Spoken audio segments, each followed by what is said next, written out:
मैंने कहा मैं यारबाज आदमी हूँ, हमारी तुम्हारी यारी हो गई तो याद करोगे मुझे। ऐसा नहीं लग रहा है आपसे पहली बार मिला हूँ। वही मैं तुमसे छूटते ही मैंने बोला कि हम लोग पहले मिले हैं क्या? तुमने कहा नहीं पहली बार, बट तुम्हारा चेहरा है ऐसा, बहुत परिचित चेहरा है तुम्हारा। ये अच्छी बात है या बुरी बात? बहुत अच्छी बात है। पहचाना से लगता हूँ। हाँ पहचाने से लगते हो।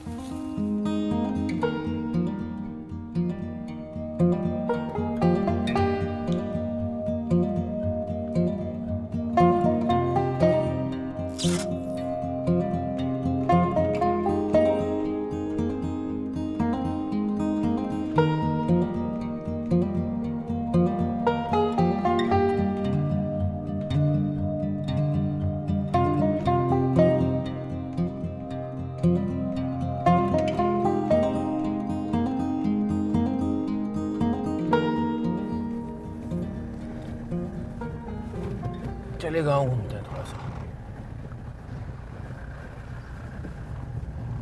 क्या चल रहा है दिमाग में? दिमाग में?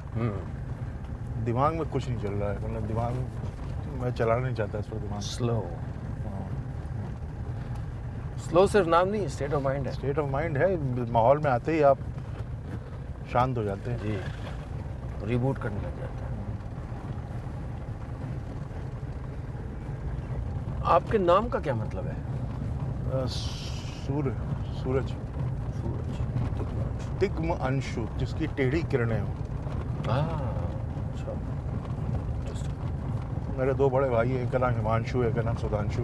अच्छा। वो तो मून है, मतलब हाँ हिमांशु, जी। सुधांशु। हाँ।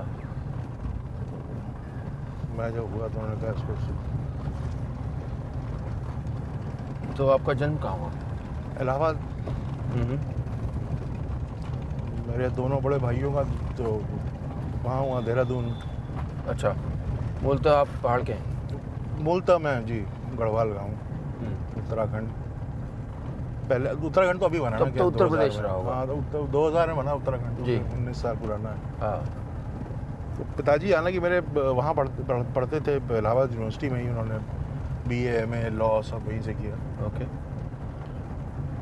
फिर वो प्रैक्टिस करने के लिए रुक गए इलाहाबाद। अच्छा। मदर मेरी पढ़ाती थी, तो वो देहरादून में रहीं, कुछ दिन पहाड़ में रहीं। फिर उन्होंने जब मुझको मेरी मदर को इलाहाबाद बुला लिया, दोनों बच्चे छोटे थे, मैं दोनों बड़े भाई, जी। तब मैं पैदा हुआ इलाहाबाद में। तो मैं खून से पहाड़ी हूँ और तेवर से इलाहाबादी हूँ। फर्जी पहाड़ी हैं आप? फर्जी, हाँ कह लीजिए। पहाड़ी? अच्छा, पहाड़ी में बोलते हैं घर पे? पहाड़ी समझ लेता हूँ। अच्छा। और अगर मतलब यार थोड़ी बहुत टूटी फूटी बोल, मतलब आपसे ज़्यादा पहाड़ी मैं हूँ, क्योंकि आप नैनीताल में रहे हैं। मैं नैनीताल में बड़ा हुआ। जी। तो मुझे कोई नैनीताल में अगर पूछता था तो मैं कहता था मैं लखनऊ का हूँ, और लखनऊ में पूछता था मैं कहता नैनीताल का हूँ। बस ऐसा ही मेरे साथ भी है। ओके। तो कैसा था इलाहाबाद में बचपन और बड़ा होना? यार मैं तो बड़ा खुशकिस्मत हूँ कि मैं इलाहाबाद में पैदा हुआ। इलाहाबाद इधर मेरा गांव है, पैतृक यहाँ? गांव देवरा, जहाँ पिताजी का जन्म हुआ। देवरा? देवरा जी सर। जैसे उत्तर प्रदेश में देवरिया है। हाँ देवरा। जी जी जी जी। हाँ, आप बता रहे थे। हाँ, तो ये बड़ा फॉर्चुनेट रहा है मैं इलाहाबाद में। इलाहाबाद जैसा शहर मुझे नहीं लगता हिंदुस्तान में दूसरा कोई। अब तो खैर सभी शहर एक जैसे हो गए, सब शहरों का कैरेक्टर बदल चुका है, सब वही मॉल्स और राइट, सब कुछ वही गाड़ियाँ से, बिल्कुल सब कुछ एक जैसे देखते तो हैं। इलाहाबाद का बड़ा एक कॉस्मोपॉलिटन किस्म का एक माहौल होता था जब हम लोग थे बचपन में। अच्छा। तब तक 86 में मैंने ग्रेजुएशन किया, राइट। तब तक की बात बता रहा हूँ कि मतलब बड़ा एक जिसको बोलते हैं ना वही गंगा जमनी तहजीब, और साथ में वेस्टर्न कल्चर का भी एक बहुत ही वकीलों का शहर था, पुराने जजेस, बड़ी कोर्टियाँ, अंग्रेज़ी का एक अच्छा इन्फ्लुएंस था, हिंदी का इतने सारे पोएट, लिटरेचर इतने सारे, पॉलिटिकली बड़ा एक्टिव रहा इलाहाबाद। तो मतलब मेरे फादर के साथ पढ़ते थे नारायण दत्त तिवारी और VP सिंह। अच्छा। दे वर बैचमेट्स। मेरे फादर ज़्यादा पॉलिटिक्स में इन्वॉल्व, मेरे फादर को लोग मार्शल बोलते थे। मार्शल? अच्छा। क्या एनी रीजन फॉर दैट? शायद इसलिए रहे क्योंकि फादर थोड़ा कम्युनिस्ट थे और ओके। बैठा जाए।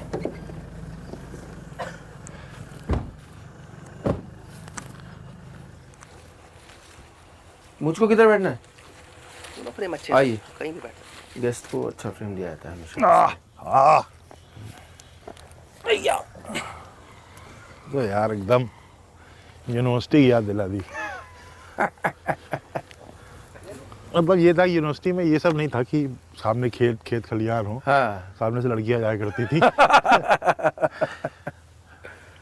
लेकिन ऐसी FCI मतलब फूड कॉर्पोरेशन ऑफ इंडिया के पीछे बिल्डिंग रहती थी, ऐसे चाय की दुकान, और यहीं पे सारी बातें और चाय और सिगरेट का सिलसिला चलता रहता था।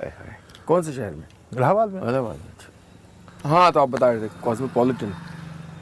हाँ यार, बड़ा कॉस्मो। पिताजी को मार्शल कहते थे सब। मार्शल कहते थे। हाँ। और फिर जैसे कि बाद में कम्युनिस्ट पार्टी जब का विभाजन हुआ, CPM बनी, तो कई लोग डिसइल्यूजन भी हो गए ना, कम्युनिस्ट पार्टी को छोड़ दिया। फिर मेरे फादर ने भी कम्युनिस्ट पार्टी छोड़ दी। हाँ। लेकिन बचपन से एक बार जब कहते हैं ना कि अगर जो 18 साल में या 16 साल में कम्युनिस्ट नहीं बना और 30 साल में छोड़ा नहीं, उससे बड़ा बेवकूफ़ नहीं है कोई। क्योंकि आपको थोड़ा अच्छी किताबें तो पढ़वा देता है। आप गोरकी और टॉलस्टॉय पढ़ लेते हैं, चेखोव पढ़ लेते हैं, तुर्गेनेव पढ़ लेते हैं, पुश्किन पढ़ लेते हैं, तो और थोड़ा कंपैशनेट बना देता है। कम से कम आपके साथ जो लोग काम करते हैं उनके साथ आप तमीज़ से बात तो करते हैं। कोई आके पानी रखता है तो थैंक यू तो बोलते हैं। इतना उतनी ही चीज़ें कर दे, एम्पैथी क्रिएट कर दे आपके अंदर, जो ज़िंदगी भर आपके साथ है, उसको बुराई नहीं होती, अच्छी बात ही है। राइट। इतना ही कर दे। बिल्कुल। और एक दूसरे लोगों के लिए रिस्पेक्ट और जो तमाम चीज़ें हैं, संस्कार दे देता है अच्छे वाले। तो वही दिया, वही मुझको भी मिला। तो घर से बहुत कुछ मिला। मतलब जो भी मैं हूँ, मैं हमेशा ही कहता हूँ कि मैं सिर्फ 2 ही कारणों से हूँ। एक तो अपने शहर इलाहाबाद की वजह से, और आधा अपने परिवार की वजह से। जैसा आपके साथ भी है, आपके पिताजी का स्ट्रगल, और जिस तरह से वापस गांव में आना विदेश में रहने के बावजूद, बहुत बड़ी बात है वो भी उस वक्त। नहीं तो लोग तो लालची होने में कितना वक्त लगता है। और खिसकी हुई है हमारी फैमिली, खिसकी हुई हमारी फैमिली। अच्छा है, इतना सपना अच्छा है, अच्छा होता है। तो वही इलाहाबाद के बारे में कि इलाहाबाद में, जैसे मैं आपको बताऊं कि मेरे पिताजी ने एक बार अमृत राय जी का कोई केस लड़ा।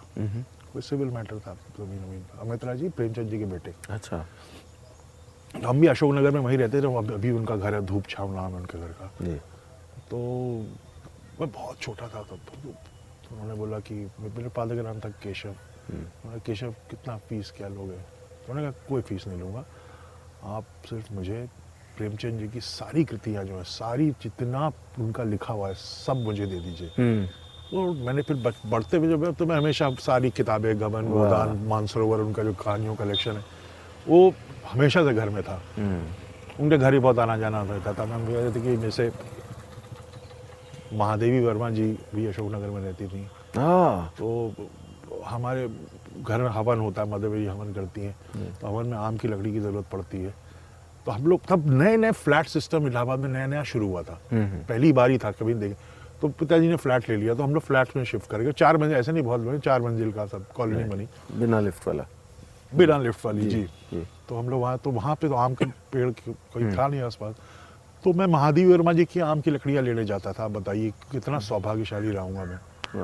और मुझे आज तक उनका जो गार्डनर था, उसका नाम था कांता।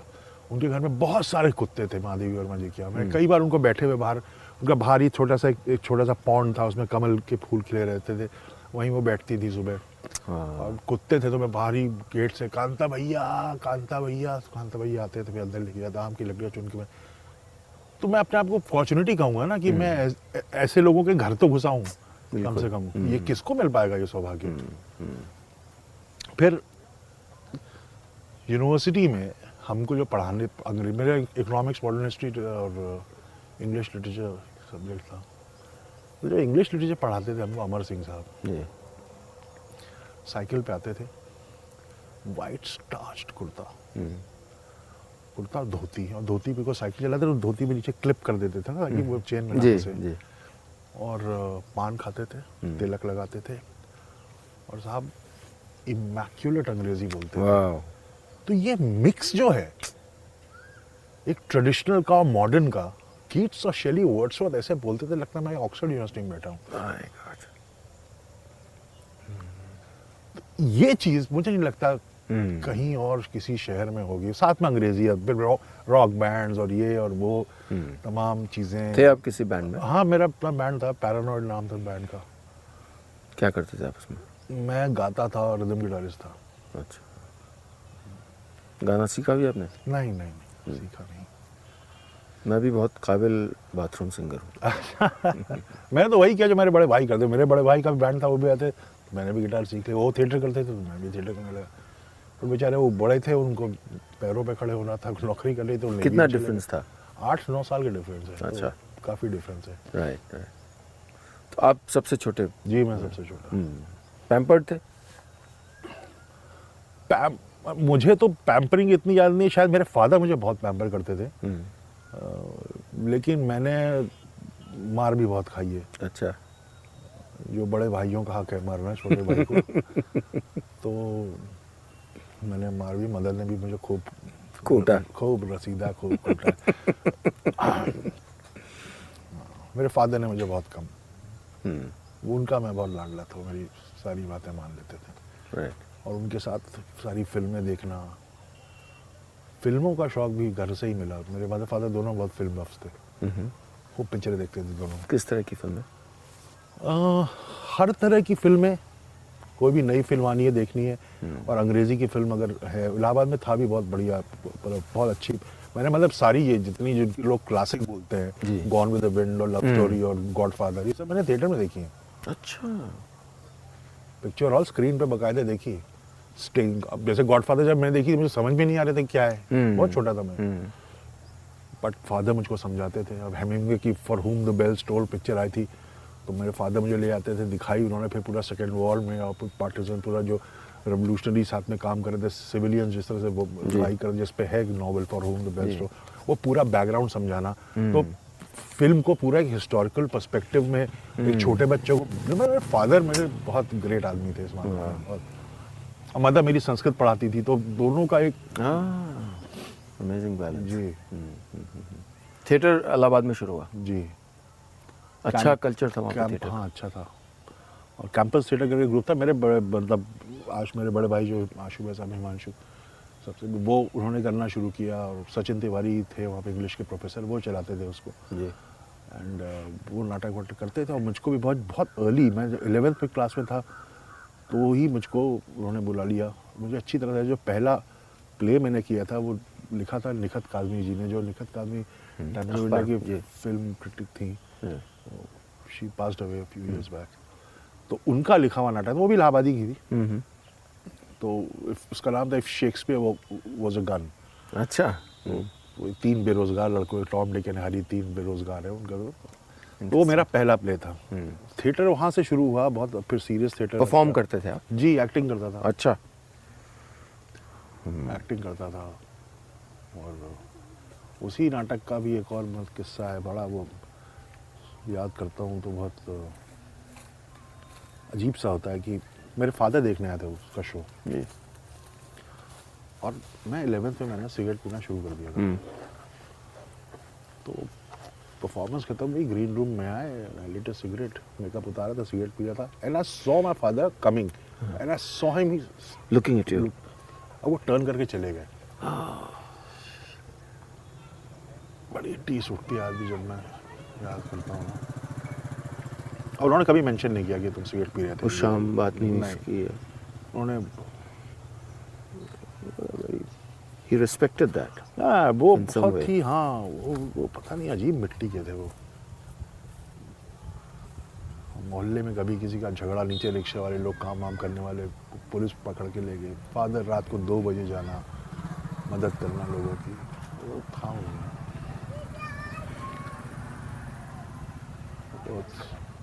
फिर जज बने वो इलाहाबाद हाईकोर्ट के। अच्छा। बहुत लंबा टेन्योर नहीं कर पाए थे, 1 साल भी पूरा नहीं कर पाए थे, नहीं पास्ट हुए, हंटा गया उनको, गुजर गए। क्या उम्र थी आपकी तब? मेरी, मैं BA1 में गया ही गया था। अच्छा। तो इलाहाबाद यूनिवर्सिटी में बड़ा एक प्रेस्टिजियस हॉस्टल है जिसका नाम है Jha, Muir college, Muir hostel, doctor Amarnath Jha के नाम पे है। तो एन झा से जुड़ना एक बहुत, तो क्योंकि मैं थिएटर करता था और गिटार बजाता था, तो एन झा में मुझको एफिलिएशन मिल गया। राइट। तो वो वही होता है जब आप पहला, तो रैगिंग वैगिंग के लिए नहीं बुलाते सीनियर्स, तो एक दिन मुकर्रर होता है कि उस दिन आप रात भर इनकी रैगिंग क्या, गाना गाओ, मजा लो, सीनियर्स के साथ मिलाओ जुलाओ, ऐसा वही सब था चक्कर। मैं हालांकि खूब थिएटर करता था, बजाता था, लेकिन मैं कभी जिंदगी में ना रात भर के लिए घर के बाहर नहीं गया। गया 11 बजे 12 बजे वापस आ गए, ऐसा कभी नहीं हुआ। तो उस दिन ये था कि रात भर रुकना है। और मुझे अच्छी तरह याद है, उस दिन बद्रीनाथ के कुछ हाई हेड प्रीस्ट या कुछ लोग मेरे फादर से मिलने आए थे। शाम को मैं पापा बोला, पापा मैं जा रहा हूँ, और वो एंजा का, हाँ तो एंजा के नाम से उन्होंने कहा हाँ बिल्कुल जाओ बेटा, कुमार में एंजा का। अब गए और मुझको 9:30 10 बजे कुछ अजीब सा लगा। मैंने कहा यार मूड नहीं है, मैं उन्होंने सीनियर्स बोला मैं जा सकता हूँ, नॉट फीलिंग टू वेल। तो उन्होंने कहा जाओ, और मैं घर पहुँचा हूँ और लेटा हूँ बिस्तर में, मदर की चीख सुनाई दी है। और ऐसा मतलब मेरे सामने फर्स्ट अटैक आया था, ऐसा नहीं था वो सेकंड या थर्ड कुछ नहीं। वो भी अजीब, अगर मैं ना आता फिर फ़ोन घुमाया जाता, उस वक्त मोबाइल वोबाइल तो था नहीं, हाँ हो क्या हो, किस कमरे में पड़ा, हो सकता मैं कुछ भी हो सकता, दारू रूपी रखी होती, मैं सो रहा होता कहीं, क्या नाइट थी ना, तो हॉस्टल की वो था मामला। तो ये भी एक अजीब सा कोइंसिडेंस है। अच्छी सेहत थी उनकी तब तक? ठीक थी, had no problem at all. अच्छा। इसने कैसे आप पर असर किया, उनके जाने ने? यार बहुत ही, मतलब आज तक मैं बिलक के नहीं रोया हूँ, आज तक उनके जाने के बाद कभी। क्यों? मैंने बहुत कोशिश की, मैं उनके चेम्बर जहाँ ऑफिस था उसकी कुर्सी पे बैठ कर पकड़ के उनकी किताब कि आए तो रोना आया, लेकिन जितना मैं देखता हूँ कि जब किसी के गुजरने पे लोग रोते हैं, उतना तो मैं आज तक नहीं रो पाया। और कोई जो आपके इतने करीब था?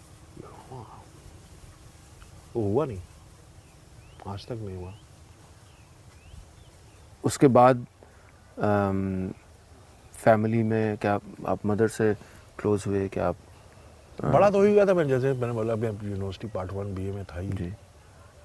फिर वही 2 साल यूनिवर्सिटी के किए, और फिर तब मतलब ये था कि तब 3 साल का नहीं होता तब, और मतलब इनफैक्ट हमारा बैच ही था उसके बाद से 3 साल का हो गया। ओके। तो 85-86 किया ग्रेजुएशन, और NSD के लिए अप्लाई किया, और फर्स्ट अटेम्प्ट में ही हो गया मेरे NSD में।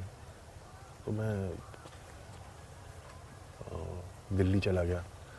पहले इलाहाबाद से दिल्ली आना भी एक बहुत बड़ा वो होता है यार, दिल्ली बॉस कि कहाँ गए, दिल्ली गए, लखनऊ भी नहीं?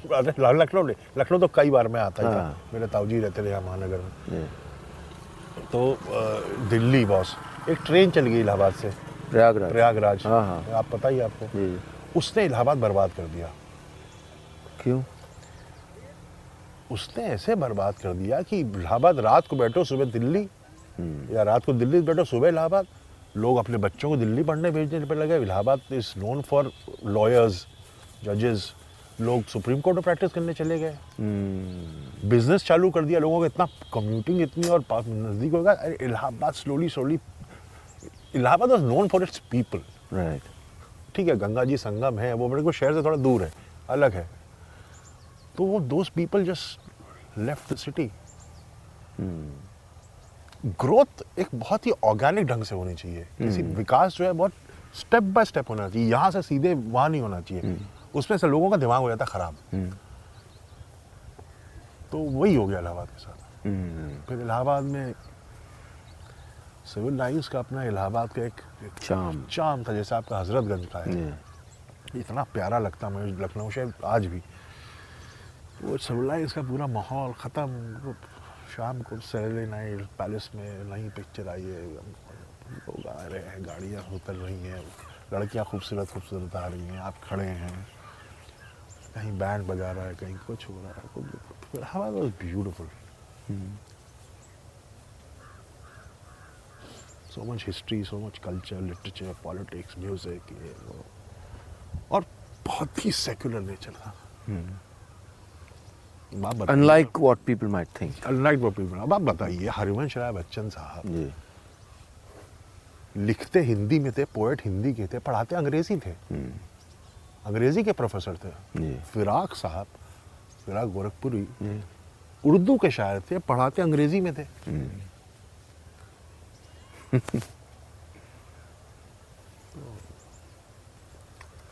बहुत कुछ दिया अल्लाह बशर ने। प्यार हुआ? जी प्यार? हाँ हाँ, क्यों नहीं हुआ, प्यार हुआ, बिल्कुल हुआ। थोड़ा जल्दी हो गया। किस उम्र में? मतलब मैं जब 8th में था तब हो गया। आज वो मेरी पत्नी है। वाह। मतलब कितने साल हो गए। हमारा शादी मैंने बहुत जल्दी की। ड्रामा स्कूल में सबसे छोटा था मैं NSD जब गया था। जी। I was just 19 years old। और उन्हें 21-22 साल, 3 साल का है सब लगा लीजिए। तब मैं पास आउट हुआ। 3rd ईयर पास आउट होने में 2 महीने बाकी था और मैंने शादी भी कर ली थी। क्या नाम है उनका? तुलिका। तो वो बताइए मुझे वो किस्सा। ये तो बड़ा अध्याय खोल दिया आपने। वो भी देहरादून में वेलेंस में पढ़ती थी जी। उनके पिताजी PCS ऑफिसर थे, तो इलाहाबाद में उनका अब है। वो भी बनारस इलाहाबाद कायस्थ है श्रीवास्तव। जी। हम लोग पहाड़ के पंडित हैं। ऐसे हम लोग की बिल्डिंग थी, सामने पार्क था, पार्क के सामने 2-3 बिल्डिंग ऐसी थी। तो मेरे घर के एकदम सामने वाली बिल्डिंग में नीचे ग्राउंड फ्लोर पे वो उनका फ्लैट था। तो मेरे जो सामने जो घर है वहाँ पे एक मोहिले फैमिली रहती थी। उनकी 2 बेटियाँ थी, उससे बड़ी 2। तो उनकी जो छोटी बेटी है वो मेरे बड़े भाई की वाइफ है। मोहल्ले में सारा मामला निपट गया। तीनों भाइयों ने। अरे वाह वाह, कितना मेरी माँ को किफायत रही रिश्तों में। बहुत खूबसूरत। वाह वाह वाह। मतलब मेरी माँ को सबसे बड़ा दुख यही है कि मेरे 3 बेटे। और वो होता है ना जो प्रिविलेज की, पहले लड़कियां देखूंगी, सेलेक्ट करूंगी, मना करूंगी, रिजेक्ट करूंगी, और तीनों काबिल लड़के। वो सुख हम अपनी माँ को नहीं दे पाए। कितने शादी के वेबसाइटों का नुकसान कराया आपने, सोचिए। मतलब है। अच्छा। हाँ, तो फिर सामने का छज्जा। हाँ, तो वो जो मेरे बड़े भाई की वाइफ, तब तो शादी नहीं हुई थी। हाँ, वो तब शादी नहीं हुई थी। और बहुत अच्छा परिवार, मतलब फर्स्ट क्लास फैमिली था बिल्कुल सामने में। तो तुलिका है उनकी दोस्त बन गई। हालांकि वो एज गैप काफ़ी था, बट जॉली दीदी और दोनों का मिलना मिलाना। फिर जॉली दीदी? हाँ, मतलब मेरी जो भाभी है। जी जी जी। तो और तुलिका का इनका सेम स्कूल में थे, बट जूनियर थी काफ़ी।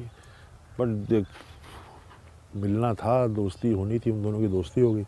फिर फोन लेके तो लड़के तुलिका को परेशान कर रहे हैं, अब ये कर रहे हैं, तो मैं देखता हूँ। तो अब उसमें धीरे धीरे मतलब क्या किया आपने?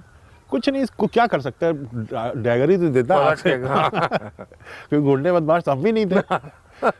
तो फिर वो सारी चीज़ें हुई, बत्ती बंद ऑन ऑफ करना एक दूसरे के लिए, वो सब किया। चिट्ठियाँ, तो मेरी जो भाभी हैं वही चिट्ठियाँ पहुँचाती थी। आज मैं अच्छी चिट्ठी लिखते थे आप? चिट्ठी तो क्या लिखता था, अंग्रेजी गानों के लिरिक्स लिख देता था। वो लोबो के गाने के। I love you to want me baby any song. वो अच्छा लिखती थी या वो भी कहीं से टिपती थी? नहीं, वो टिपती नहीं थी, लेकिन वो अपने मन का अच्छा लिखती थी। अच्छा, बाहर क्या चिट्ठी में कॉल, क्योंकि मिल नहीं पाते थे ना यार, सिर्फ देख पाते थे। और सिर्फ चिट्ठियों का आदान प्रदान होता है, मिलना तो हम जानते हैं। ये टीस हमको क्या बता रहे हैं, हम ये उसी यूपी में बड़े हुए हम। वही समझ सकते हैं यार। ये तकलीफ सही है। हमने कहाँ मिलना यार, 6 महीने में एक बार मिल लिए कहीं। लेकिन क्या इतना कॉस्मोपॉलिटन और इतना ओपन नहीं था उस वक्त का इलाहाबाद कि लड़का लड़की मिल सकें, ना ना, चाय पी सकें? नहीं। जैसे मैं आपको बताऊं, एक तो घर मन में भी एक चोर होता है ना, तो वो मिलने में तीसरे आदमी को पता चला गुरु चक्का चल रहा है। लेकिन अगर आपका ऐसा कोई आपकी फ्रेंड है, आपके साथ क्लासमेट है, उसके साथ मिल रहे हैं, तो दूसरे को नहीं लगेगा क्या चाहते होती, वो पता नहीं क्या चक्कर है, वो बॉडी लैंग्वेज से समझ में आ जाता है। सही बात है। फिर वो नोएडा उनके फादर का ट्रांसफ़र हो गया। फिर शादी की बातें होने लगी उनकी, वो हो जाएगी और ये वो, क्योंकि वो घर में बड़ी थी, उनके भी 3 बहनें और वो सबसे बड़ी थी। तो पता चलने लगा मुझे कि ये साल होने वाला। मैं तो अब 3rd ईयर में क्या होता, छूटने के बाद तो गर्मियों की छुट्टी जब होती हैं वो चल रही थी, तो मैं इलाहाबाद गया नहीं। उनको कहा गड़बड़ हो जाएगा, रहो दिल्ली में। तो वही मेरा बचपन का दोस्त संजय ब्राउन, वो रहता है वहाँ था, वहाँ पे मयूर विहार में। मैं उसके घर चला गया और एक दिन तुलिका आ गई घर से छोड़ छाड़ के। कुछ कपड़े वपड़े लेके नहीं, ऐसे ही आ गई। मेरी जेब में 40 रुपये और संजय मिश्रा जो है एक्टर, संजय मिश्रा मेरा रूम पार्टनर। संजय मिश्रा का घर भी दिल्ली में, तो छुट्टियाँ थी सब घर में, तो संजय मिश्रा का पैर टूटा था अच्छी तरह से, वो घर पे था। वो भी सेकेंड ईयर की लड़की के साथ उसका भी चक्कर, जो बाद में उसकी वाइफ बनी रोशनी, हम डिवोर्स भी हो गया। रोशनी और संजय घर में, और ये वो मैं तुलिका को लेकर संजय घर पहुंचा गोल मार्केट। मैंने कहा ऐसा हो गया। फिर सीनियर से इकट्ठे हुआ, मेरे पास वो भी नहीं, बर्थ सर्टिफिकेट भी नहीं प्रूव करने के लिए ना, उसके पास था तुलिका के पास, जो कोर्ट मैरिज के लिए चाहिए चलता। और एनएसडी का एक रहता है ट्रेडिशन, जो भी भाग भाग के होते हैं, तो लॉर्ड प्लेस में एक आर्य समाज मंदिर है, वहीं सब शादी करते हैं। भाग के शादी करने की परंपरा है और वो आर्य समाज मंदिर में ही होगी। अच्छा, वहीं होना है जी। क्योंकि फलाने सीनियर ने की, फलाने सीनियर की, सबकी शादी टिकी हुई यार। अच्छा। तो वहीं गए, पर उसके लिए भी आपको एफिडेविट करवाना था, मजिस्ट्रेट से लिखवाना पड़ता है। राइट। तो मेरे पास बर्थ सर्टिफिकेट नहीं, तो मेरे एक चाचा, जो मैं बता सुभाष चाचा, आपको पढ़ाया होगा हाँ, सुभाष दुलिया जी, उनके छोटे भाई विपिन चाचा जी, वो मेरे बड़े भाई के एज ग्रुप के हैं। अच्छा। तो विपिन चाचा के भाई का चाचा ऐसा कर लिया, कह वेरी गुड, वेरी गुड। हाँ। अच्छा। तो मैंने कहा बर्थ सर्टिफिकेट नहीं है। हाँ। तो उनके एक डॉक्टर ने कहा हिप बोन का अगर वो एक्सरे कराओगे तो हिप बोन बता सकती है उम्र क्या है। अच्छा। ये था, तो मैं वो सफदरजंग अस्पताल में रात को हिप बोन का एक्सरे करवा रहा हूँ, मार कटाई के, सब वहाँ पे तो बर्न केसेस, एक्सीडेंट केसेस आते हैं शादी करने के लिए आप? हाँ। ओह, फिर तो करा के फिर हो गई शादी। अच्छा। फिर घर वालों को पता चला, हम लोग भी गए। वो प्रयागराज से नहीं गए, मुझे मालूम प्रयागराज में, क्योंकि फादर इनकी भी ढूंढाई चल रही थी ना। फादर बड़े ऑफिसर थे नोएडा डेवलपमेंट अथॉरिटी में, बगल में उनके कुछ पुलिस वाले भी रहते थे, सब लोग ढूंढ रहे थे। तो हम तो पता नहीं कहाँ करोल बाग में किसी छोटे से घटिया से होटल में, फिर प्रयागराज भी नहीं पकड़ी, ऊंचा हार एक्सप्रेस चलती थी जो कानपुर तक जाती थी, कानपुर उसमें गए। तो लेकिन मैं आपको एक किस्सा बताता हूँ शादी का। कपड़े तो कहाँ कुछ कपड़े, मैंने खादीग्राम उद्योग से कुर्ता पजामा ले लिया था शादी के लिए, और उसने अपने किसी दोस्त की या संजय मिश्रा की बहन की साड़ी वाड़ी कुछ पहन ली थी, और लड़कियां थी एक दो क्लासमेट, आप मेहंदी वेंदी भी करवा दी थी, जो सिंपल होता है, कुछ नहीं था। लेकिन शायद पता नहीं क्या होता है, शादीशुदा कपल्स में एक नूर आ जाता है उस वक्त, है ना। तो हम दोनों ऊंचा हार एक्सप्रेस में, ऐसा हुआ टिकट वो जो कूपे टाइप लेडीज कंपार्टमेंट जैसा होता है ना, वहां पे मिल गया हम दोनों को, पता नहीं कैसे, तो सिर्फ लेडीज के लिए होता है। राइट। और वहां कोई नहीं। टीटी आया, उसने हम दोनों की शक्ल देखी, हमने कहा ठीक है कोई बात नहीं, गुड, और उसने किसी को अंदर नहीं आने दिया। अब आप सोचिए, अब वो ऊंचा हार एक्सप्रेस ट्रेन मुझे बहुत पसंद है, जैसे रात को अगर ट्रेन जा रही हो तो आदमी पता नहीं, बहुत ही एक अजीब सी फीलिंग, वो नॉस्टैल्जिया नहीं है, वो अजीब सी एक दर्द भी है उसमें, पता नहीं क्या फीलिंग होती जाती हुई ट्रेन को देखना रात के वक्त, चुक चुक करते हुए जाती। और वो ऊंचा हार एक्सप्रेस हर स्टेशन पे रुके, और फुल मून था उस दिन यार। अब आप सोच सकते हैं, वो किसी वेनिस में या किसी स्विट्जरलैंड का हनीमून कुछ नहीं है उसके सामने। वाह।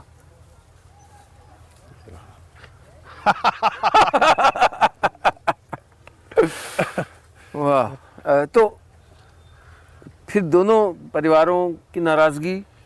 नहीं, नाराजगी, और उनको ये भी था ना, लड़का मैं कुछ करता नहीं था ना, ड्रामा स्कूल से पास आउट भी मैं नहीं हुआ था, 2 महीने बाकी थे, और निकलने के बाद भी 5-6 महीने, मतलब सक्सेस थी कंसर्ट में, वो तो अच्छा हुआ, फिल्में बनने लगी दिल्ली में ही, मतलब पहली पिक्चर सरदार पटेल केतन मेहता की आ गई, एंड मैं असिस्टेंट आर्ट डायरेक्टर मुझको मिल गया, तो ये फिल्म कर रहा है, आता ही 6 महीने के अंदर ही हो गया।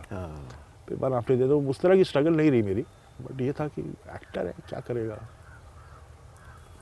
फादर आपके गुजर चुके थे, तब तक गुजर चुके थे, उन्होंने नहीं देखा आपकी शादी? ये रहा। कैसे बेटे थे आप? देखिए, जिम्मेवारी वाला काम तो मैंने कभी नहीं किया कोई। पढ़ाई में मैं अच्छा नहीं था। अच्छा। 10th क्लास तक मैं बहुत बुरा था, और मैं हो गया फेल हो गया। तो जैसे हर शहर में आपके यहाँ भी होता होगा कि, क्योंकि हम लोग इलाहाबाद में रहते थे, लेकिन रहने वाले तो उत्तराखंड में पहाड़ के थे, तो अब गर्मियों और सर्दियों की छुट्टियां जब होती थी 1 महीने की 2 महीने की, 2 ही जगह जाते थे। एक अब ननिहाल ददियाल, मतलब देहरादून में मेरा ननिहाल और कोटद्वार में मेरा ददियाल, वहीं जाते थे। तो इस बार भी फेल होने के बाद भी छुट्टियां ही होती हैं, चाहे पास हो चाहे फेल, तो सब लोग हम जा रहे थे देहरादून, और बड़ा बुरा लगता। फेल होते तो आपको लगता है मेरी कोई गलती नहीं है, किसी और ने किया है सब, तो आदमी एकदम चुप, खाना नहीं खाऊंगा, ये सब फालतू की चीज़ें बचपन में बहुत होती थी। अच्छा, ये किया आपने? सभी, हाँ मुझे लगता है सभी करते होंगे। हाँ। तो देहरादून जब पहुँचे, वहाँ भी और कज़न वज़न आए, सब पास हो गए, मैं ही था फेलियर। तो मेरे फादर के क्लाइंट थे वहाँ पे, उनका एक स्कूल था, उसका नाम था आइडियल कॉलेज। ठीक है, अभी है कि नहीं पता नहीं। वो पंजाब बोर्ड था। अब पता नहीं क्या, पंजाब बोर्ड में साल में 2 बार एग्ज़ाम होता है। अच्छा। हाँ, तो उन्होंने कहा, अरे बेटे को हमारे यहाँ भेज दीजिए, मैं 6 महीने में पास करा दूंगा उसका 10th। पापा ने कहा, बेटा करोगे? मैंने कहा कर लूँगा पापा। तो मैं वो 6 महीना अब मेरे नाना नानी जी के साथ रहता था। तो वो हमारे कंपाउंड था, नाना जी का कुछ किराएदार 2-3 मकान थे, कुछ में एक कमरे में मैं रह रहा था, कुछ किराएदार थे, नाना नानी इधर रहते थे, बगल बगल, मतलब ऐसे टाइप के। नाना नानी जी मुझे सुबह नाश्ता वाश्ता बाद के, मैंने कहा ठीक है कर लूँगा पापा। वो था पूरा स्कैम। वो पंजाब यूनिवर्सिटी वाला? हाँ, आइडियल कॉलेज। वहाँ पे थाईलैंड के बच्चे भी पढ़ रहे थे, पता नहीं कहाँ से पढ़ रहे थे थाईलैंड के। वो सब फेलियर लोग का स्कूल था, सब फेलियर थे वहाँ, मेरे टाइप के। और साला वहाँ की हिस्ट्री में कोई 6 महीने में पास नहीं हुआ, सब 1.5 साल लगाते थे पास होने में। क्यों? क्योंकि वहाँ पे हम लोग तो मॉडर्न मैथ्स पढ़ते थे, वहाँ पे मैथ्स कुछ फर्क थी। It was not modern maths, it was something else. अच्छा। फिर बोला गया कि हम इलाहाबाद में इतने पंजाबी होते नहीं हैं, मतलब अगर सरदार भी है तो वो सब अवधी बोल रहे हैं। हाँ। ठीक है, वहाँ पे बोला नहीं पंजाबी पढ़ाते हैं, लेकिन ऐसी हल्की फुल्की। मैंने उसको पंजाबी होगी, ABCD पढ़ाएंगे जैसे पंजाबी की उड़ा एड़ी होती गुरुमुखी में। 10th क्लास की जो हिंदी होती थी ना, वो थी वहाँ की गुरुमुखी। अमृता प्रीतम, गुरु गोविंद सिंह की पूरी कविताएं और ये और वो, ठेठ पंजाबी। 10th की हिंदी ठीक ठाक होती है, वैसी गुरुमुखी। अब आप बोले गुरुमुखी लिपि, गुरुमुखी। माय गॉड, कैसे पास होगा कोई? फिर मैंने पूरी मशक्कत की, सीखी गुरुमुखी। हाँ सीखी, पास हो गया जी मैं। अच्छा। 59% से पहली बार उनके हिस्ट्री में हुआ कोई लड़का पास। जो यहाँ 10वीं में नहीं आए थे ना, वो वहाँ आ गए। हाँ। अरे दादा रे। जबकि मैं हर हफ्ते में 3 पिक्चरें देखता था। मैं सुबह जाता था, मेरी नानी जी मुझको नाश्ता करा के भेजती थी, और खाना पराठा और सब्जी और कुछ अचार डिब्बे में। क्लासेस ख़त्म होती थी, मैं किसी आसपास जो दोस्त था उसके घर में जाता था, वहीं ना खाना खाता था, आधा घंटा रेस्ट करता था, फिर ट्यूशन पढ़ता था 4 से 6 करके। फिर मैं घर आता था, खाना वाना खाता था, नानी जी सोने जा रहा हूँ 8 बजे, बगल मेरा सरदार दोस्त था तरनजीत सिंह, मैं और वो 8:30 बजे टॉप के पिक्चर 9-12, और हमेशा टाइटल मिस हो जाते थे। अच्छा। तो एवरी फ्राइडे जो नई पिक्चर रिलीज हुई वो, और रात को 1-2 पिक्चरें ये कोई, और फिर कोई भी राजेंद्र कुमार की अनजाना हो, यादव की बारात चली, कोई भी तो पिक्चर देखनी है। वो ये सब करने के बावजूद मैं 59% से पास हो गया, और वापस उन्हीं अपने बैच के साथ आ गया जो 11th में थे। यहाँ पे आके मैंने 11th भी 6 महीने में किया इलाहाबाद में। सर आप तो कमाल है। और 6 महीने में किया, फर्स्ट डिवीजन से पास किया। My God. फिर 12th भी किया, फिर यूनिवर्सिटी में हिस्ट्री का टॉपर था मैं। राइट।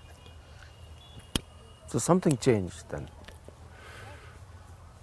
तो मुझे वो फेलियर की, यार फेल कैसे हो गया मैं, जबकि ऐसा नहीं था कैसे हो गया, मैं बहुत अच्छा थोड़ी था पढ़ाई में, खराब थे तो फेल ही हो गए। लेकिन आप अकॉम्प्लिश थे, आप म्यूज़िक और सब चीज़ों में, तो पहली बार इस तरह से फेलियर का सामना करना पड़ा। कज़न्स वगैरह में अलग। हाँ, वही कज़न, छुट्टियों में जाओ सब कज़न, अरे वो तो फेल हो गया है, वो बात कर रहे हैं, मुझे होता है बच्चों।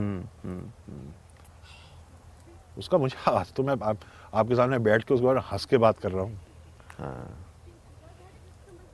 आपके सिगरेट पीता हूँ, शराब पीता हूँ।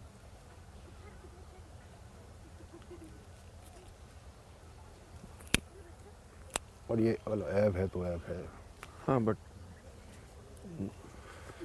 मॉरली किसी का बुरा नहीं चाहा आपने? नहीं,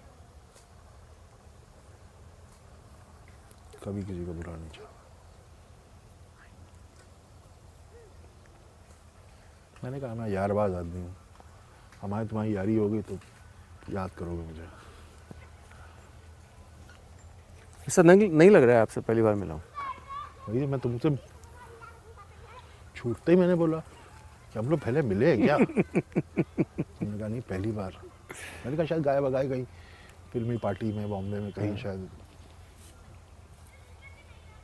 बट तुम्हारा चेहरा है ऐसा, बहुत परिचित चेहरा है तुम्हारा। ये अच्छी बात है या बुरी बात? बहुत अच्छी बात है, बहुत अच्छी बात। पहचाना से लगता हूँ। हाँ, पहचाने से लगते हो।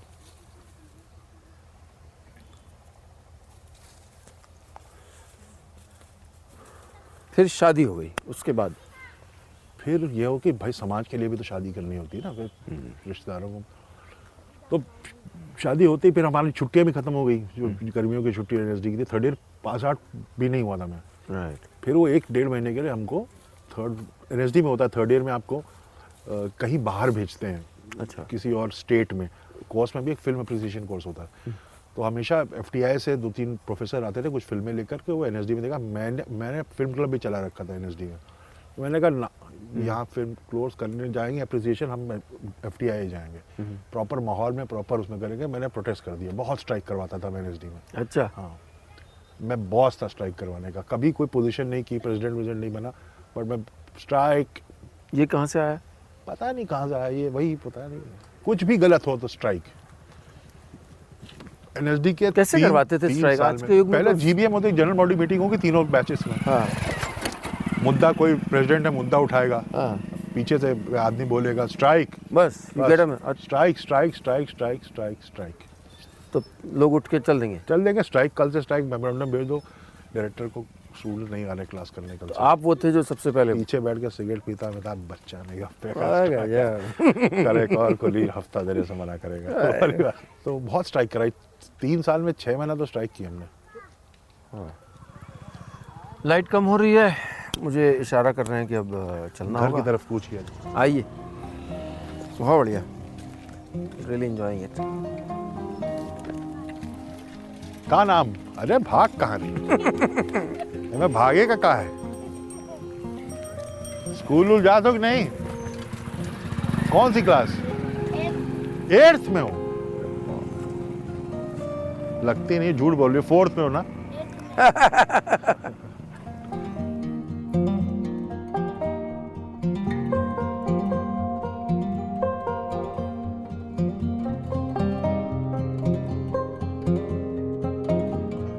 राधे राधे राधे राधे राधे राधे।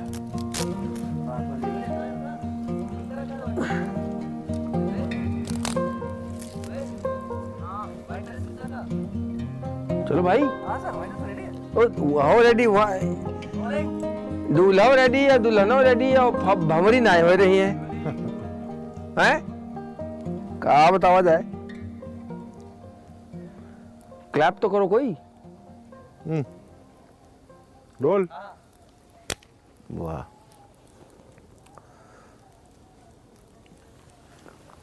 आप कैसी फिल्में देख के बड़े हुए और कैसी फिल्में अच्छी लगती हैं आपको?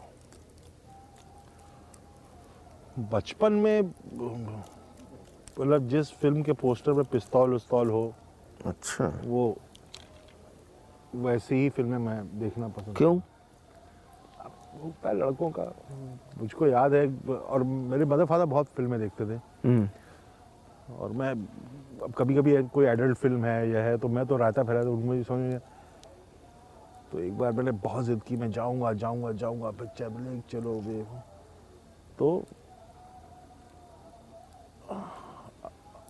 एक पिक्चर ले गया वो देखने, उस पिक्चर का नाम था अनुराग। विनोद मेहरा, मौसमी चटर्जी, राजेश खन्ना का उसमें एक स्पेशल अपीयरेंस था। वो क्या है एक मंदिर है जी। और मुझे इतनी ख़राब लगी थी पिक्चर, क्योंकि उसमें कोई एक्शन नहीं था। तो मुझे अच्छी तरह की, मुझको अपनी ज़िद पे पछताना पड़ा उस दिन कि मैंने इतनी ज़िद क्यों की थी।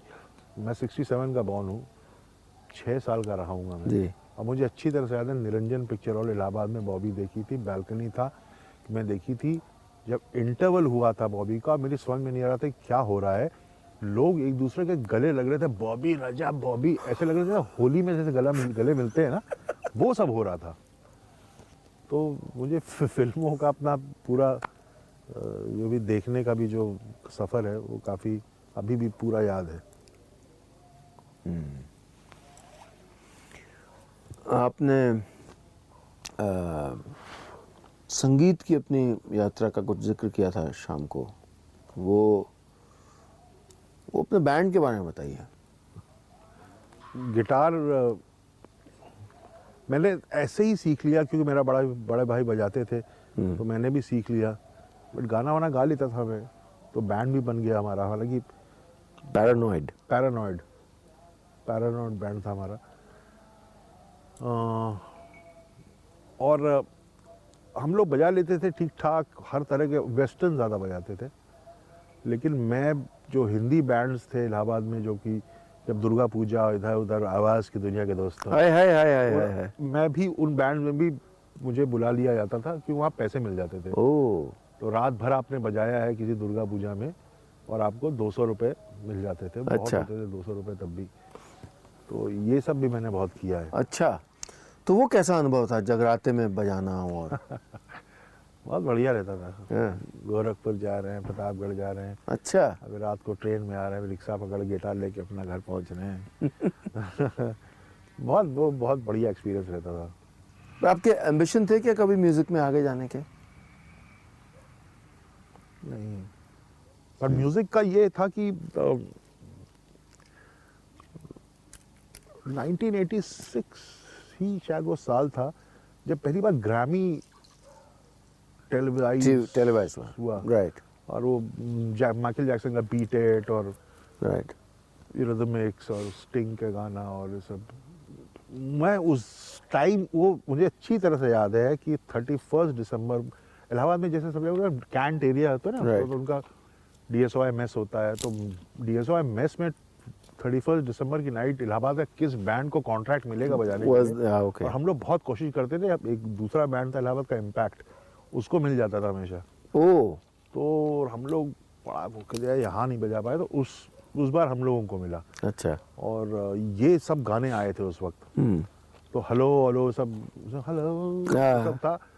तो वो परफॉर्म किया और उसके बाद मैंने और सीधा ड्रामा स्कूल चला गया। उसके बाद मैंने ऑलमोस्ट म्यूजिक सुनना ही छोड़ दिया। सुनना ही? माहौल ही फर्क हो गया ड्रामा स्कूल का ना। ऐसे दोस्त यार भी नहीं थे वहाँ पे, क्योंकि कोई जो कि इस तरह से जिनका वो एक्सपीरियंस रहा हो। कि ड्रामा स्कूल में पूरे देश के बच्चे आते हैं, कोई केरल से है, कोई मणिपुर से है, कोई कहीं से है। सबका बैकग्राउंड होता नहीं उस तरह का। करेक्ट। तो आपके नए दोस्त बन जाते हैं, नई दुनिया, नए शौक हाँ, हैं जी। तो ना टाइम मिलता है वो करने का। तो वो वेस्टर्न म्यूजिक और वो सब खत्म हो गया। उसके बाद दोबारा से वो शौक चल रहा है जब मेरी बेटी बड़ी हो गई। अच्छा। मेरी बेटी हुई तो वो उसने कोल्ड प्ले और ये सब जब नया सुनने लगी, वो खुद भी पियानो बहुत अच्छा बजाती, तो उसके ज़रिए मैं थोड़ा सुन पाता हूँ आज का नया म्यूज़िक। बेटी के बारे में बताइए। हाँ, उसका नाम क्या है? उसका नाम है जानसी। वाह। उसका नाम भी बड़ा, उसके पीछे भी कहानी है कि उसका नाम जब रखा गया, उसका पहले नाम रखा गया श्रेयसी। अच्छा। तो उसी वक्त 98 में वो पैदा हुई थी। और 98 में मैंने फिल्म लिखी थी दिल से, मणि रत्नम की जी। तो और दिल से का जब म्यूज़िक लॉन्च हुआ तो एक CD दिया गया सबको। मैं घर लेके आया CD, और भी वो गाना है उसमें, ओ अजनबी तू भी, तो उसमें गुलजार साहब के लिरिक्स हैं। और जानसी पैदा हुई थी तब। अच्छा। और तो उसमें वो जान सी कहाँ मैं अधूरा, वो गाना। तो मेरी वाइफ ने कहा जानसी कितना अच्छा नाम है, नाम बदलो। तो उसका नाम उस गाने की वजह से गुलजार साहब का ने रखा है नाम, मैं तो यूं कहूँगा जी।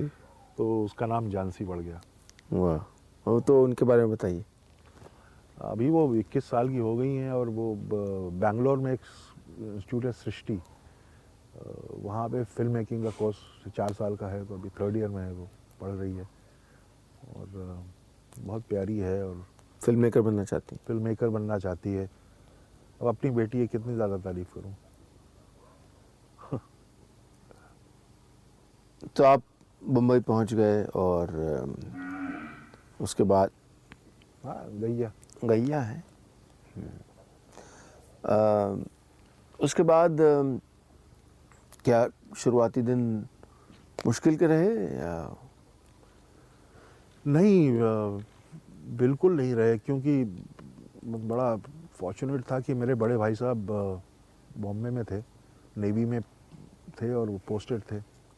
और अगर आप कोलाबा में नहीं थे उस वक्त, वो थे वो, अगर आप कभी मड आइलैंड जाएं तो INS हमला पड़ता है, अच्छा, नेवी का बेस है जी, मारवे की तरफ, राइट, मड आइलैंड की तरफ जाएं तो मैं 93 में आया, ब्रांडेड क्वीन की शूटिंग वूटिंग ख़त्म करने के बाद। फिर शेखर जी, तब तक मैं दिल्ली में था, तो शेखर जी ने बोला why don't you come and join me. तो मैंने कहा ठीक है सर। तो मैं बॉम्बे आ गया, तो साल भर मैं अपने भाई के साथ रहा। अच्छा, तो मुझे कोई दिक्कत नहीं थी, मतलब यानी कि वैसे जेब में पैसे नहीं होते थे, लेकिन शादी हो गई थी? शादी हो गई थी। पत्नी के साथ आए थे? पत्नी के साथ आया था जी, पत्नी के साथ आया था, लेकिन जो भी थोड़ी बहुत सेविंग थी, वो बहुत क्या थी, सेविंग कुछ भी नहीं थी। बट क्योंकि खाने और रहने की दिक्कत नहीं थी भाई के साथ, वो तो सबसे बड़ी प्रॉब्लम आपकी सॉल्व था, तो कोई प्रॉब्लम ही नहीं थी। राइट। बट एक बात अच्छी हुई थी, तो तुरंत एक साल बाद बिजनेस इंडिया टेलीविजन BITV करके एक चीज़ खुली, हाँ बिल्कुल, है ना। तो BITV खुला था, एंटरटेनमेंट जी था उस वक्त, कोई ऐसा प्राइवेट चैनल नहीं था। तो और उसके क्रिएटिव हेड जो थे वो शेखर जी को बना दिया गया था। अच्छा, तो कई लोगों को शेखर जी ने प्रोग्राम दिए बनाने के लिए। सुधीर भाई के भाई थे सुधांशु, वो भी बना रहे थे। शेखर जी ने मुझको, सौरभ शुक्ला को और कनन अय्यर, एक शेखर जी का असिस्टेंट, जिसने एक थी डायन फिल्म बनाई थी, अच्छा, हम तीनों को एक शो दे दिया कि तुम लोग बनाओ, प्रोड्यूस करो। और हमने कंपनी खोली शूट एंड कट, और सीरियल बनाया हम बम्बई नहीं जाएंगे। It was about a drama school इन गोवा, और बहुत सारे उसमें मनोज भाई, पैसा आज बताता है, इरफान, सब स्टार एट दैट टाइम। तो क्या हुआ, BITV बहुत अच्छा शो बना, बहुत बढ़िया। 9-10 एपिसोड हमने उसके बनाए। तब तक वो BITV चला ही नहीं, उनके कुछ जो केबल ऑपरेटर्स थे उनके साथ कुछ जमा नहीं, I remember, ऐसा कुछ हो गया जी, तो वो चला ही नहीं, वो चैनल ही नहीं चला। बट हमने तो बना लिए थे। तो जितने एक्टर्स थे बाकी सब, संजय मिश्रा भी था उसमें, मनोज पावा भी था उसमें, तो इन लोगों ने अपने शोरील बनाई, अपनी शोरील बना के दिखाते हैं एक्टर लोग अपनी जो स्ट्रगल करते हैं ना, प्रोड्यूसर को दिखाना। जी जी, तो हम मम्मी नहीं जाएंगे भी दिखाते थे। तो बाकी प्रोड्यूसर कहते थे ये ठीक है तुमने तो की, ये शो डायरेक्ट किसने किया है? अच्छा, कहते हैं तिग्मांशु धूलिया है। तो एक्चुअली उनकी स्ट्रगल से मुझको काम मिला। तो ऐसा हो गया। फिर मैंने टेलीविजन किया। अच्छा, घर भी चलाना था, राइट, क्योंकि शेखर जी तो एलिजाबेथ करने हम लोग को अनाथ करके चले गए। तो मैंने भी टेलीविजन किया, कुछ star best seller, star TV का स्टार बेस्ट सेलर एक आता था, राइट, उसमें अच्छा, वन ऑफ स्टोरीज होती थी। तो जितने हमारी खेप के डायरेक्टर्स हैं जो 2000 के बाद, मैं कहता हूँ cinema really change in India right, since 2000, जिसमें विशाल भी हैं और अनुराग कश्यप भी हैं और इम्तियाज़ भी हैं, श्रीराम राघवन भी हैं और मैं भी हूँ। हम सब ने वो बनाए स्टार बेस्ट सेलर्स। सब ने तो एक एक दो बनाए, मैंने 6 बनाए। और उसके बाद ही फिर वो सिलसिला, फिर फिल्में लिखना उखना करके फिर ये रहा। तो टेलीविजन किया, टेलीविजन से घर चला। और फिल्म में बड़ा मोमेंट कब आया? आई थिंक जब दिल से लिखी जी, और फिर मणि सर के साथ काम करना, उनकी फिल्में देखी थी, रोजा, बॉम्बे, ये सारी फिल्में। तो जब उन्होंने मेरा वो लिया था ट्रायल, एक बहुत बड़े राइटर हैं, उनका नाम नहीं लूँगा, तो उनको भी बुलाया था। अलग अलग हम दोनों राइटर एक दूसरे से मिले नहीं थे, बट उनके रूम में मैं तो सीढ़ी पे बैठ जाता था। और दिल से का इंटरवल सीन है जिसमें मनीषा शाहरुख को छोड़ के चली जाती है और रेत पे कुछ लिख के जाती है, राइट, वहाँ पे इंटरवल होता है दिल से का, वो सीन दिया था कि लिखो। अच्छा, तो मैंने भी लिखा था, उन बड़े राइटर भी लिखा था, तो मुझे ले लिया उन्होंने। तो वो उसी दौरान मेरी बिटिया भी पैदा हुई थी। तो वो बहुत बड़ा, जैसे आपकी ज़िंदगी में पड़ाव आते हैं ना, पैदा होते हैं, फिर 10th क्लास का एग्ज़ाम, फिर 12th का एग्ज़ाम, फिर इश्क, फिर शादी, फिर नौकरी, ये ज़िंदगी के महत्वपूर्ण पड़ाव हैं। तो बैंडेड क्वीन मेरी ज़िंदगी का बहुत बड़ा पड़ाव है, और दिल से मेरी ज़िंदगी का बहुत बड़ा पड़ाव है, और मेरी फिर पहली फिल्म जो हुई। तो बैंडेड क्वीन भी, जो कि उस वक्त के लिए अनयूजुअल थीम था, अनएक्सपेक्टेड थीम था, अनएक्सपेक्टेड कास्टिंग थी, और फिर दिल से टेररिज्म एट्सेट्रा, तो ये जो दुनिया थी जो ज़्यादा रियलिस्टिक दुनिया, न्यूज़ की दुनिया, तो आपको क्या शौक़ था इस तरह की चीज़?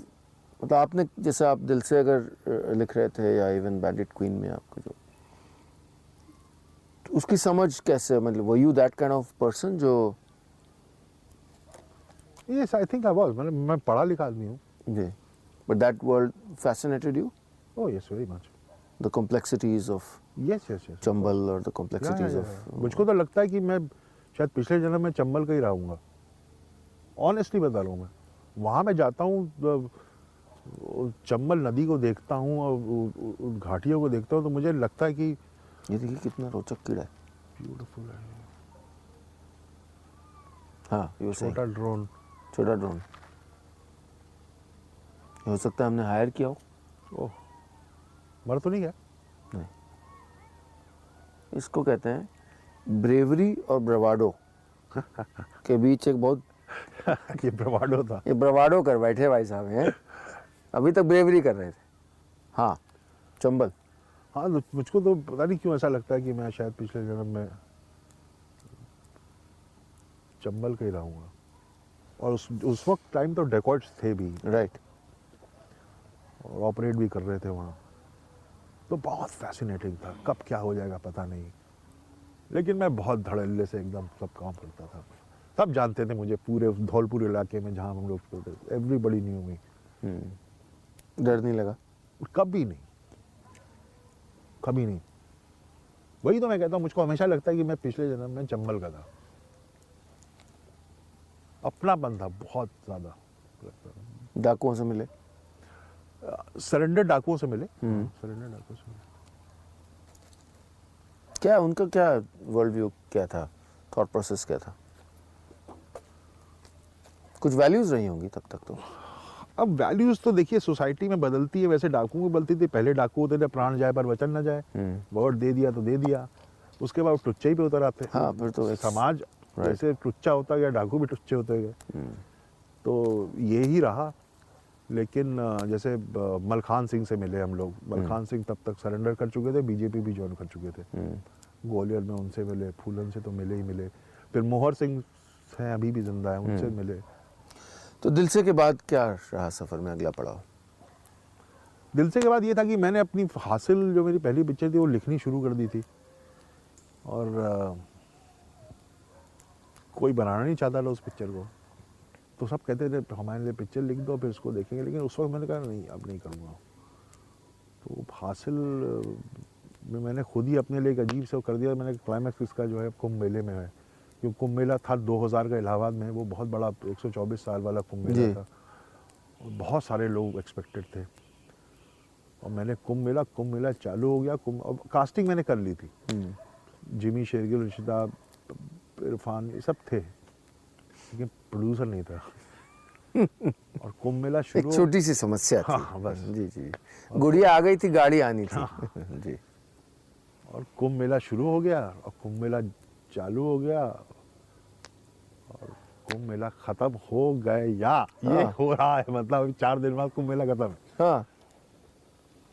फिर कुछ दोस्त थे मेरे बड़े, जिन्होंने, अमिता सहगल नाम है उनका, जिन्होंने बड़ा साथ दिया। वो बैंडिट क्वीन से थी, तो उन्होंने अपने घर से कुछ पैसों का जुगाड़ किया। अच्छा। उस वक्त 4-5 लाख रुपए। तो उन पैसों से हम लोग सारे एक्टर्स को लेकर के गए कुंभ मेला। और वहाँ मैंने जो बड़े उसको रिक्रिएट करना इम्पॉसिबल था ऑब्वियसली। और हमने वो बड़े शॉर्ट क्लाइमैक्स के भाग रहे हैं, ये वो सब ले लिए। हो गया। फिर आए, उसको एडिट किया, then I started showing it to people. और वो जिंदल साहब जिन्होंने इवेंचुअली प्रोड्यूस की, उन्होंने भी देखा, उन्होंने फिर देखा, तो उन्होंने कहा वाह क्या है। और ऐसे करके क्लाइमैक्स के शॉट्स पहले लेकर के फिर पिक्चर प्रोड्यूसर मिले और फिर पिक्चर बनी। इरफान के बारे में बताइए।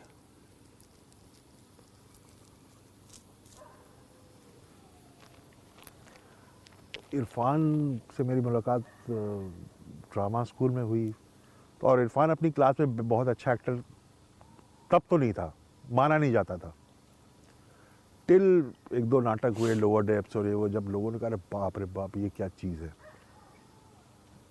और पता नहीं क्या वो डेस्टिनी, देखिए ये डेस्टिनी है, लोग यूं ही नहीं मिलते हैं, और मिलते हैं तो यूं ही इतना करीब और इतना साथ में काम करना एक दो वो नहीं हो पाता। वो तो जैसे हासिल में एक डायलॉग था कि रिश्ते तो बने बनाए मिलते हैं, दोस्ती एक ऐसा रिश्ता तो आदमी खुद बनाता है।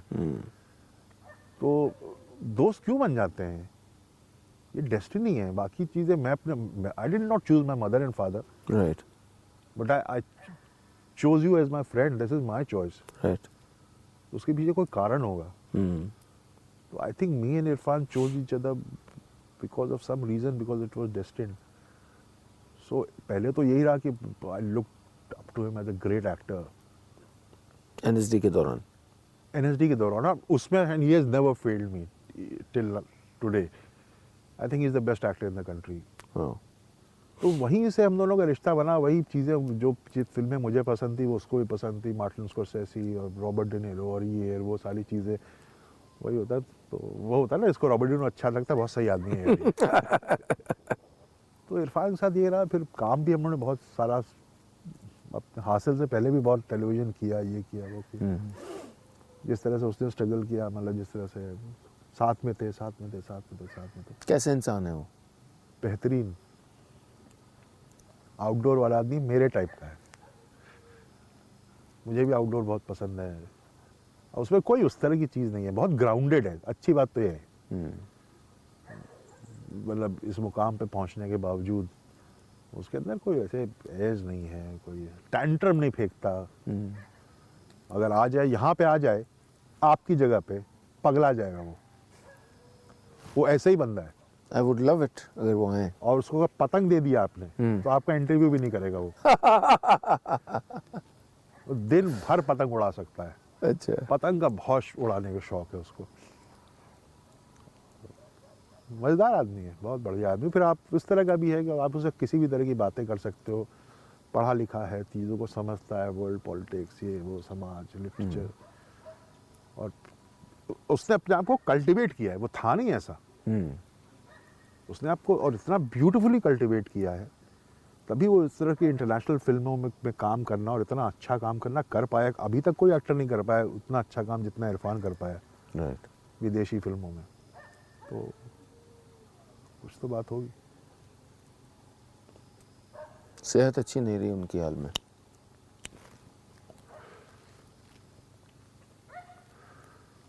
But he's been very strong through this. हाँ, अभी इतना टाइम हो गया है, साल भर से ज़्यादा हो गया है कि आई थिंक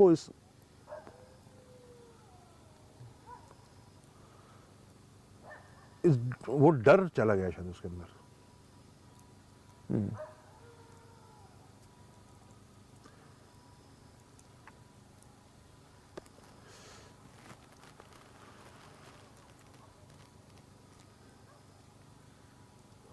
बट ठीक हो जाएगा वो।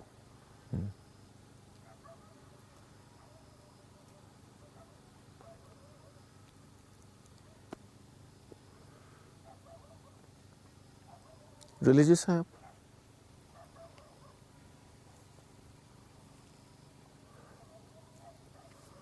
मतलब मैं वो नहीं करता, पूजा वूजा नहीं करता, मंदिर वंदिर नहीं जाता,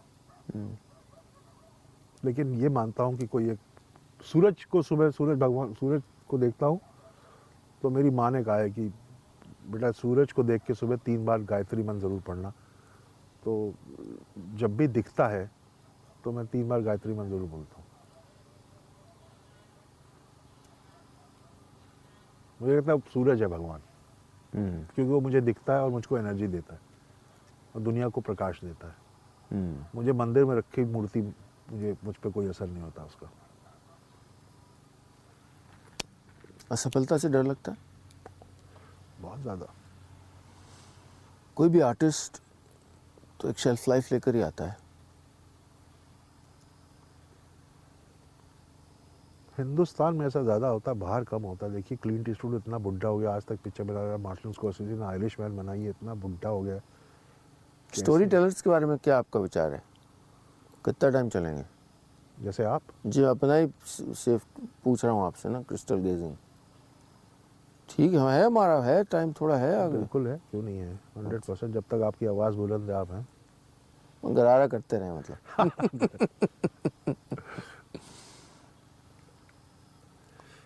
हाँ, अमित जी को देखिए, जी उनकी कहाँ है, मतलब राइट। शायद एक्टर्स के लिए ज़्यादा चिंता की बात होती होगी कि अच्छे एक्टर्स के लिए नहीं है। जैसे कि अमित जी बिकॉज अच्छे एक्टर थे, राइट तो ही वो इस उम्र में भी आकर काम कर पा रहे हैं, अच्छा काम कर पा रहे हैं। बट उनके साथ के कई एक्टर्स हैं जो कि राइट नहीं कर पा रहे हैं, वो एक वक्त के बाद रिजेक्ट हो गए। तो उसी तरह आज के की नए एक्टर्स भी हैं, उसी उम्र के हैं। अब देखते हैं उनमें से कौन होगा जो इस उम्र में भी आकर अच्छे एक्टिंग कर पाएगा। तो अच्छे एक्टर्स तो सर्वाइव करते हैं, स्टार्स सर्वाइव नहीं कर पाते, बिकॉज स्टार्स के बाद उनकी खूबसूरती, उनका स्टाइल, उनके कपड़े पहनने का अंदाज, गाना गाने का अंदाज, ये सब मैटर करता है। जब उम्र चली जाती है ये सब करने की, तब क्या करेंगे आप? जो उस समय आपके साथ आपके कंटेम्प्रेरीज थे और हम एक ऐसे समय में जब एक वक्त पे सिर्फ स्टार्स की कीमत थी या सिर्फ एक तरह की सिनेमा की कीमत थी, आप एक अलग जगह जो वही करोड़ों लोग देखते हैं, पर तब कैसा लगता था भविष्य और क्या दिखता था भविष्य? भविष्य दिखता था, तभी कर रहे थे, तभी उसके लिए स्ट्राइव किया। पर जिसको तब पैरेलल सिनेमा कहा जाता था। देखिए, मैंने जब हासिल बनाई थी तो मैं उसको पैरेलल सिनेमा की तरह नहीं बनाई थी।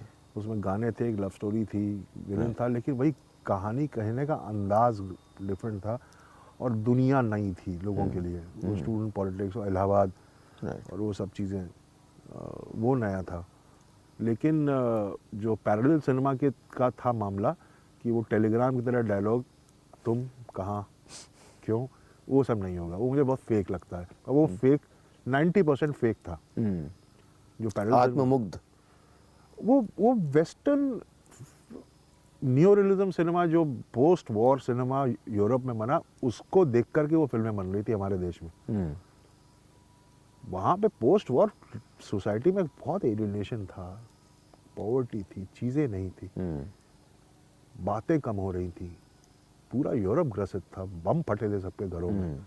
तो सिनेमा भी वैसे ही बना ना। बाइसिकल थीफ डिसिका के देखिए, बहुत कम डायलॉग है पिक्चर में। अब वो आप वैसे ही एस्थेटिक्स को हमारे यहाँ कर रहे हैं, क्यों भाई, क्या ज़रूरत क्या है? और ये भूल जाते हैं कि आपसे बेटर पिक्चरें बिमल रॉय बना चुके हैं ना। बिमल रॉय के पास सबसे ज़्यादा फिल्म फेयर अवार्ड्स है। और किन पे? बंदनी, सुजाता, 2 बीघा ज़मीन, मधुमती, इन पिक्चरों के। क्यों नहीं बना पाए आप वो?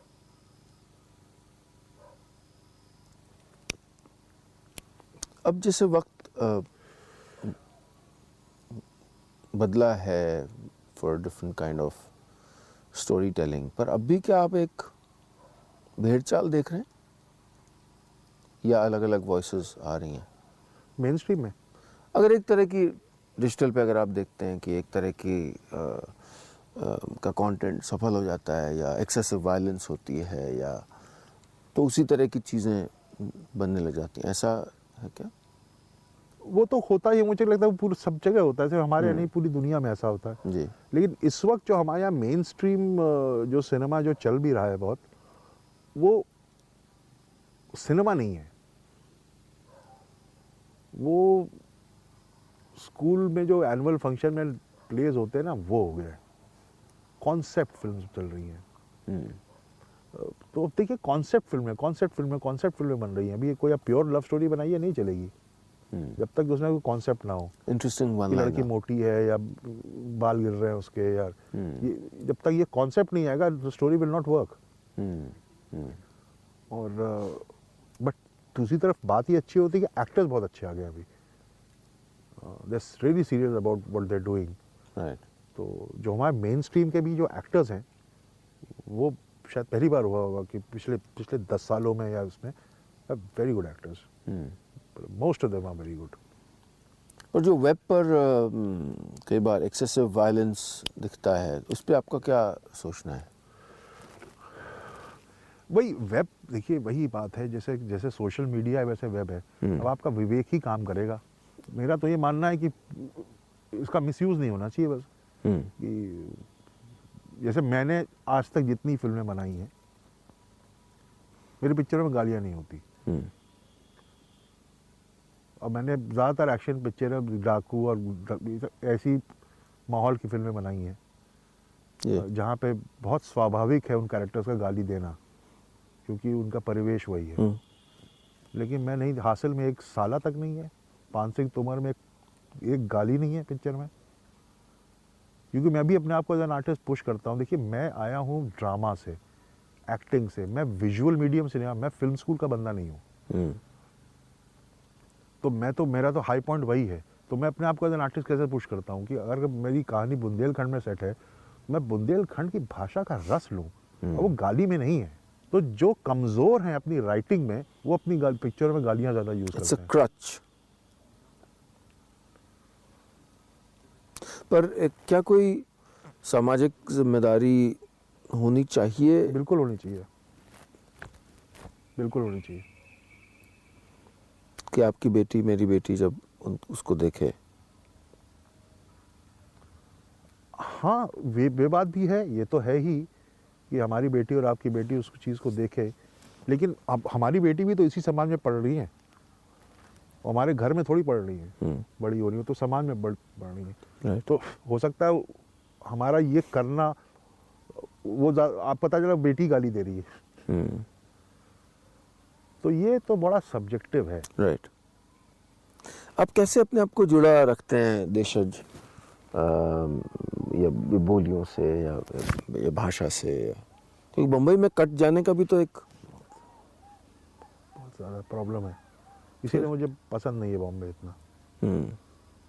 क्योंकि तो वही है कि हमारा काम एक तो हम लोगों को थोड़ा बॉम्बे के बाहर ले जाता है जी। शूटिंग वूटिंग बाहर करते हैं, तो मुझे पसंद भी नहीं है बॉम्बे में शूटिंग करना। आजकल किसी को भी पसंद नहीं, बड़ी दिक्कत हो गई बॉम्बे में शूटिंग करने। तो आप जाते हैं तो आप मिलते हैं नए नए लोगों से, नए तो कोशिश पूरी करता हूँ कि जितना मिल लूँ, जितना दोबारा अपनी अलमारी भर लूँ नए कपड़ों से।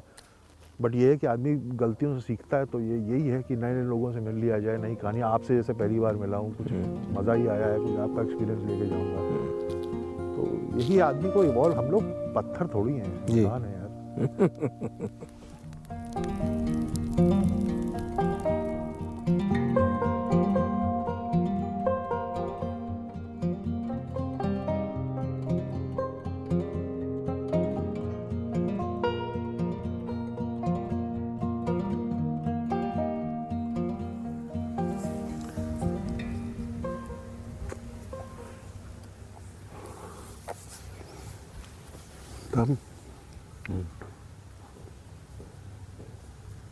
क्या ख्याल आ रहा है?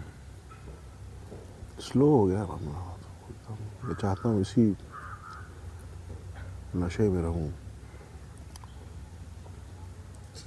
मन नहीं करा जाने का। बॉम्बे पहुंच के वही गाना पढ़ा। वो प्लेन लैंड कर रहा होता है ना, वहीं से मूड ऑफ होना शुरू हो जाता है।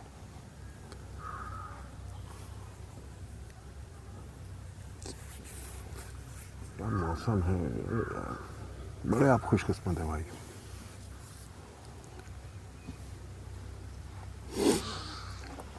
आह, ला ला ला ला।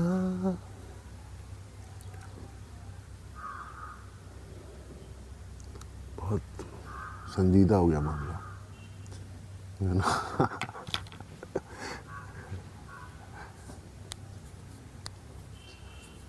कुछ लोग बड़े खुशकिस्मत थे। कुछ लोग, कुछ क्षण, कुछ भावनाएं, कुछ वापस आती हैं जो ध्यान रखते हैं। इंट्रोस्पेक्शन, आत्मनिरीक्षण।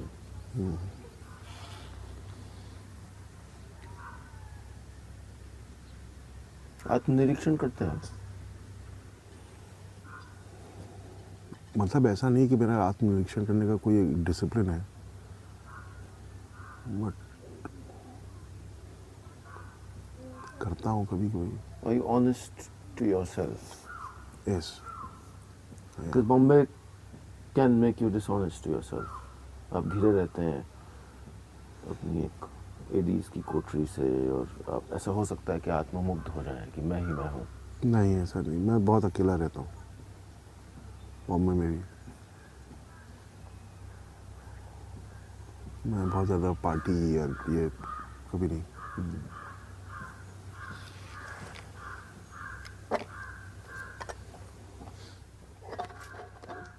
ये क्या है? छाछ? नहीं ये क्या है? ये कोल्ड कॉफी होगी. हाँ. वाह.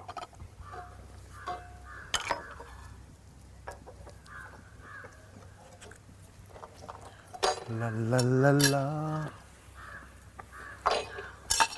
रात को तो गाया नहीं आपने, धोखा दे दिया. अच्छा वाली गाय, क्योंकि आप मुझे लगता है मुझसे बेहतर गाते हैं. मैं पता क्या, मैं सोच रहा था कि आप बजाएंगे और गाएंगे और मैं साथ में गाऊंगा. ओहो, मैं भी यही सोच रहा कि मैं साथ में गाऊंगा. एक मेरी आपने ख्वाहिश की हत्या की है कल रात. नहीं नहीं ऐसा नहीं, हम लोग मिलेंगे थोड़ी, आखिरी बार मिल रहे हैं. ये तो रिश्ता है, रिश्ता बना के चलेंगे.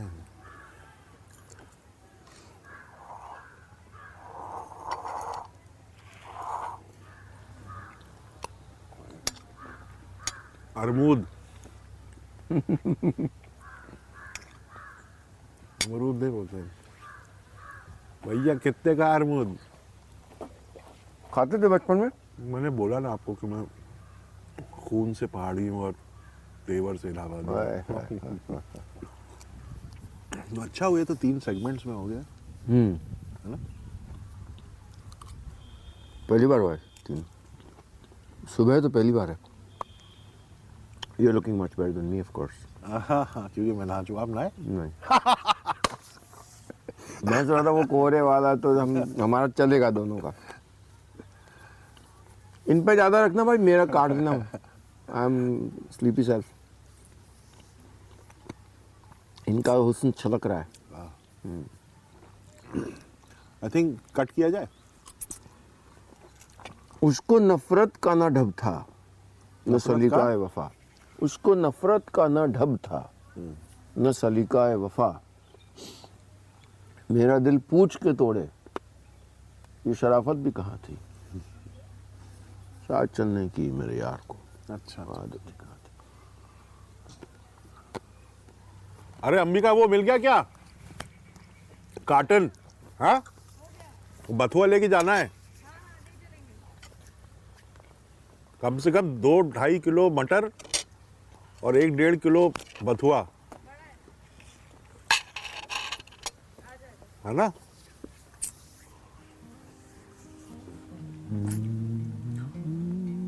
बथुए का रायता.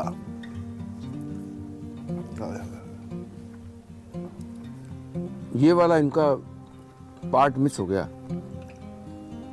चलिए फिर, शुक्रिया.